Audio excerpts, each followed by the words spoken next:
Assalamualaikum warahmatullahi wabarakatuh.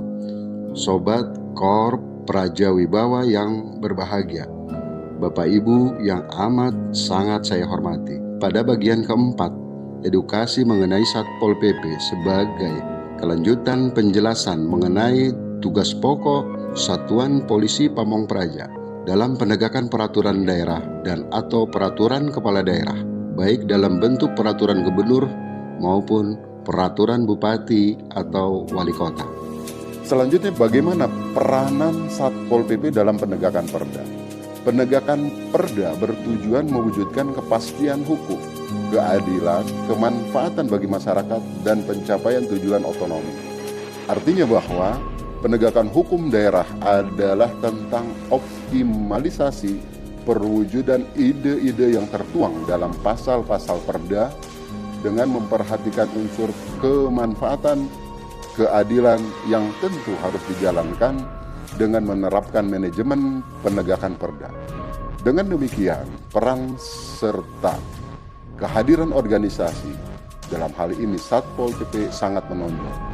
Dalam penegakan perda, Satpol PP harus memahami betul 5 langkah strategis yang harus diperhatikan agar efektivitas penegakan perda dapat tercapai.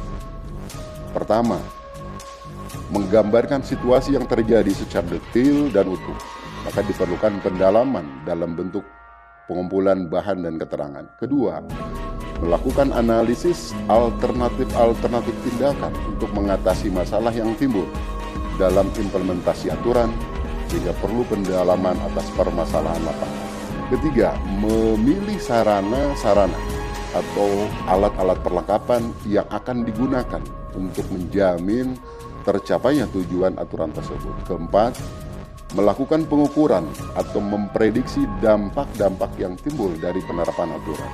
Dan kelima, melakukan identifikasi faktor-faktor yang dapat menetralisasikan dampak-dampak yang timbul dari aturan tersebut. Akhirnya sampailah pada satu kesimpulan bahwa penegakan perda merupakan siklus kehidupan hukum yang harus dilaksanakan secara konsisten, berkelanjutan, terencana, dan berbasiskan pada manajemen hukum daerah. Bagi anggota Satpol PP, langkah untuk menegakkan perda harus diawali dulu dengan melakukan pemahaman secara utuh terhadap perda-perda yang akan diimplementasikan, mengikuti dan memberikan sosialisasi, mengajak dan mendorong seluruh pemangku kepentingan dan sasaran perda untuk menerapkan perda. Dan langkah terakhir adalah menjatuhkan sanksi bagi yang melanggar aturan perda.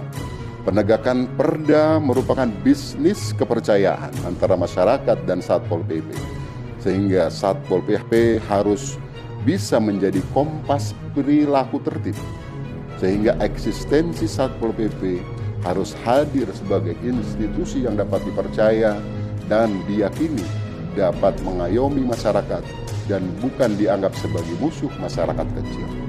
Prakondisi ini penting sekali dalam upaya membangun efektivitas penegakan peraturan daerah. Wassalamualaikum warahmatullahi wabarakatuh. Salam Praja Wibawa.